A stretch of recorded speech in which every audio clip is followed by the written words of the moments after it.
با اپیزود 32 پادکست هیپوفیز همراه شما هستم. تا حالا توی یک رابطه یه طرفه بودین؟ اینکه همیشه اونی که بیشتر تلاش میکنه برای رابطه شما باشین و طرف مقابلتون این تلاش شما رو بدیهی بدونه. و اگه بخواین یه نگاهی به گذشته‌تون داشته باشین متوجه میشه که این الگو همیشه وجود داشته.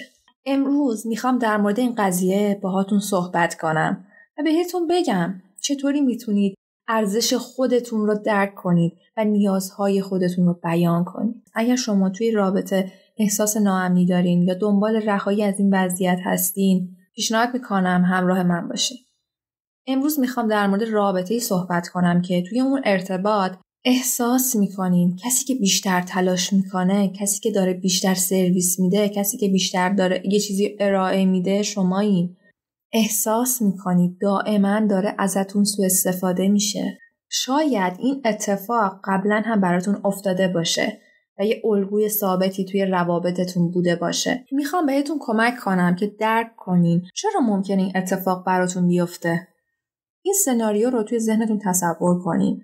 تصور کنید که با یه نفر توی یک رابطه ایم، اما اون شخص اندازه‌ای که ما تو اون رابطه سرمایه گذاری میکنیم، تلاش میکنیم، چیزی رو ارائه نمیده و اینجا اتفاقی که میفته اینه که ناامید میشیم.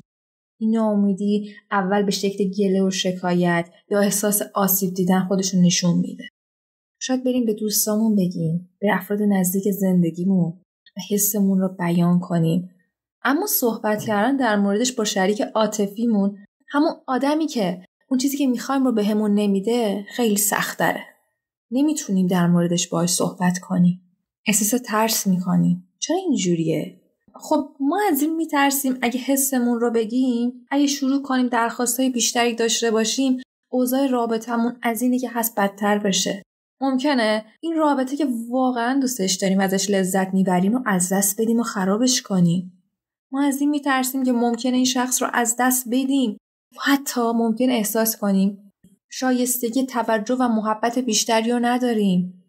ما شایسته سرمایه گذاری بیشتری نیستیم. ما لیاقت سرمایه گذاری بیشتری رو نداریم. صحبت کردن در مورد این موضوع که میتونه واقعا باعث بشه چیزای بیشتری رو از طرف مقابلون دریافت کنیم واقعا سخته. برای همین خیلی از ماها اصلا در مورد نیازهامون صحبت نمی کنیم و میریم پیش دوستامون دلار و شکایت میکنیم از شریک عاطفیمون و بدون اینکه واقعا احساس سرخوردگیمون رو ابراز کنیم، این احساس ناخوشایند درونیمون ادامه دار میشه. و بعضی از آدم‌ها احساس ناامیدی و سرخوردگی خودشون رو ابراز میکنن، اما این گله و شکایت رو به صورت رفتارهای منفعلانه و تهاجمی بروز میدن که باعث بحث و جدل میشه. یه خیلی ضعیف مطرحش میکنن که هیچ قدرت واقعی توی مکالمهشون وجود نداره. هیچ جسارتی وجود نداره. نمیتونم بگم من نیاز دارم بیشتر توی ارتباط سرمایه گذاری کنی، بیشتر حضور داشته باشی. منظور من جسارت نداشتن اینه که این احساس وجود داره که امیدواریم که بهمون یه چیز بیشتری ارائه بده، اما اگه نده اشکال نداره، من تحمل میکنم. مثلا میگه که میشه لطفاً باشی، میشه لطفاً بیشتر با هم یه وقت بگذرونیم. اگه نشدم اشکالی نداره. این اشکال نداره ضعفه. یعنی من هنوز اونقدر جسارت ندارم که ازت یه چیزی بخوام انجامش بدی و تعجب میکنیم چرا هیچ چیزی تغییر نمیکنه، چرا کسی به حرفمون، به گله و شکایتمون توجهی نمیکنه، چرا رابطمون تغییری نمیکنه، چون با جدیت مطرحش نمیکنیم. قبل اینکه بیایم سر میز مذاکره برای خواستن چیزهای بیشتری از یک رابطه، اول باید ارزش خودمون رو توی ارتباط پیدا کنیم. با ارزش خودمون ارتباط بگیریم.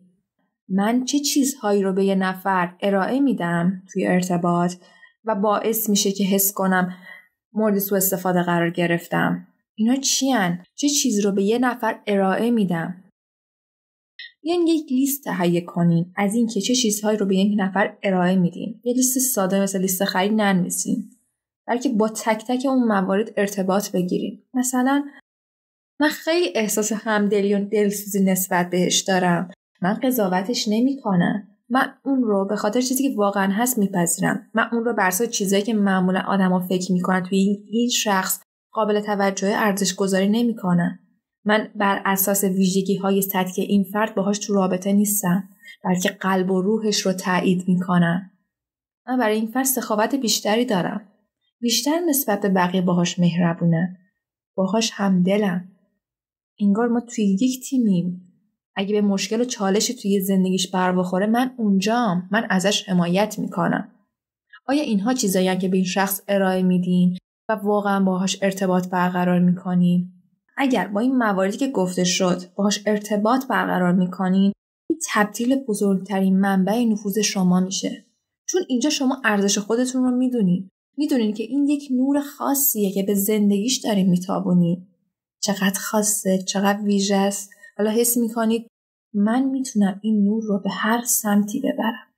من تو سمت یک شخص دیگه انتخاب کردم این نور رو به این شخص بتابونم. پس اگر انتخاب کردم این نور رو به سمت تو بتابونم، پس بهتره که این نور به زندگی من هم برگرده و بازتابونده شه.